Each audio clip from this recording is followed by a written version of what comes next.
शीतला माता और चावल के माड़ की प्रसिद्ध कथा। बहुत समय पहले की बात है। एक दिन शीतला माता अपने गधे पर सवार होकर पृथ्वी पर अपने भक्तों का हाल जानने के लिए एक गांव में घूम रही थी। माता साधारण स्त्री के रूप में थी ताकि कोई उन्हें पहचान न सके। गांव में उस समय एक घर में खाना पक रहा था। एक स्त्री चावल पका रही थी और जब चावल पक गए तो उसने गरम चावल का मांड बाहर फेंक दिया। संयोग से वो गरम मांड सीधे रास्ते से गुजर रही शीतला माता के ऊपर गिर गया। गरम मांड गिरते ही माता का शरीर जल गया और उन्हें बहुत कष्ट हुआ। माता पीड़ा से व्याकुल होकर गांव में इधर उधर घूमने लगी, लेकिन किसी ने भी उनकी सहायता नहीं की।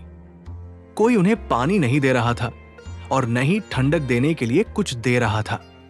तभी गांव के किनारे एक गरीब वृद्धा रहती थी। उसने माता को पीड़ा में देखा और तुरंत उन्हें अपने घर बुलाया। उसने माता को ठंडा पानी, दही और बासी ठंडा भोजन दिया और नीम की पत्तियों से उन्हें हवा करने लगी। उस वृद्धा की सेवा और करुणा से माता का शरीर ठंडा हो गया और उनका कष्ट दूर हो गया।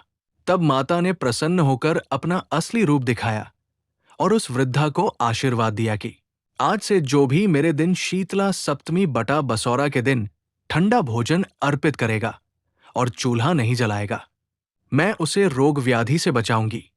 लेकिन जिस घर से गरम माड़ फेंका गया था, वहां कुछ समय बाद रोग फैल गया और परिवार को बहुत कष्ट हुआ।